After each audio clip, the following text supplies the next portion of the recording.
राहणारा वाघ कधी शोर करत नाही.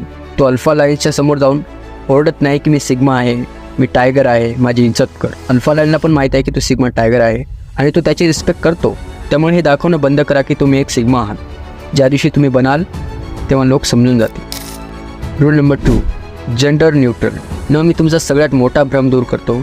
सिग्मा मेल बनण्याचा अर्थ बिलकुल असा नाही की बायकांना या आपल्यापेक्षा छोट्या या आपल्यापेक्षा कमजोर व्यक्तींना दाबून ठेवले जाईल, कारण हे तर कमजोर आणि बीटा मेल्सची ओळख असते. आणि आज आपल्या सोशल मीडियावर असे खूप सारे शॉर्ट्स व्हिडिओ भेटून जातात जिथं असे व्यक्ती महिलांना फिजिकली आणि वर्बली डिसरिस्पेक्ट करतात आणि लोक त्यांना सिग्मा मेलचा टायटल देऊन टाकतात. पण रिअल सिग्मा तर तो आहे ज्याला मेल असो या फिमेल काहीच फरक पडत. फालतूच्या गोष्टी बोलण्यासाठी लोक त्यांना 10 वेळेस विचार करतील. तो माणसांशी लढण्यासाठी नेहमी तयार असतो, शिवाय बेडवर पडून दिवसभर फोन पाहणे. खरे तर असे लोक सिग्मा नाही तर एक वीक मेल असतात. सिग्मा मेल्स जेंडर न्यूट्रल असतात, म्हणजे सर्वांची इक्वली रिस्पेक्ट करतात आणि हीच त्याची सगळ्यात खास गोष्ट